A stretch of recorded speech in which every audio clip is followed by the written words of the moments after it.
we weren't really surprised. I mean, they're not exactly going to go against the grain. All the other universities in the UK, I think, in England are opting in as well. The only ones we know aren't opting in are from Scotland. Then it doesn't really affect them yet, but that's a good sign. But yeah, not surprised. No, not at all, because we were expecting this to happen, but we wanted like us to try anyway and like have a constant dialogue with the university.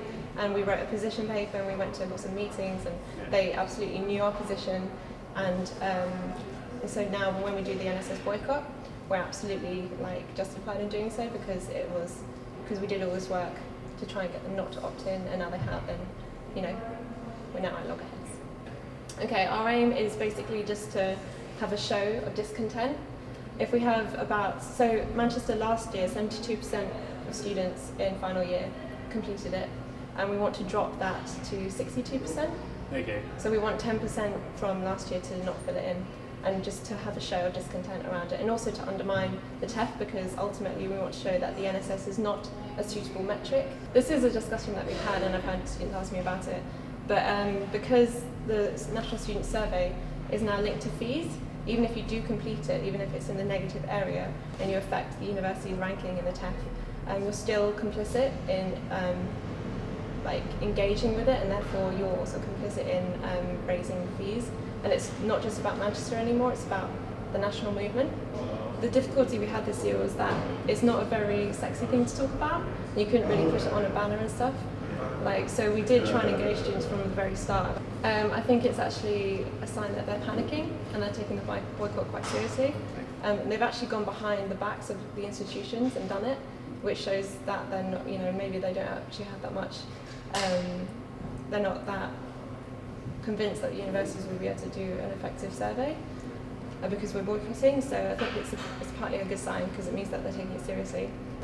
Partly, I mean, it was sort of like it all came at me at once, but I mean, it's a very important thing to be working on. So I'm not resenting it at all. I don't think universities should have a price tag on it at all, really, because yeah.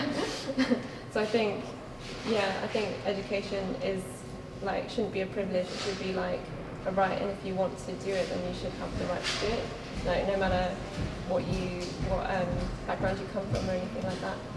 It was interesting. I mean, I hadn't after the election, I hadn't thought about it at all, and I was planning to do a masters and things. And I was sort of worried that I wouldn't have a proper mandate to become the education officer here, because of the situation that we were in. I think they would have had to do a by-election if I hadn't taken the role, and everyone was on holiday, and the person that got elected from that might have not had a very strong mandate either, because nobody really would have paid much attention to the by-election. But I mean, I did come into this role with that in mind, and so I've actually worked really, really hard to sort of earn it, because I know that I'm not the person that was elected. Not having a breakdown now, I'm joking. I don't know.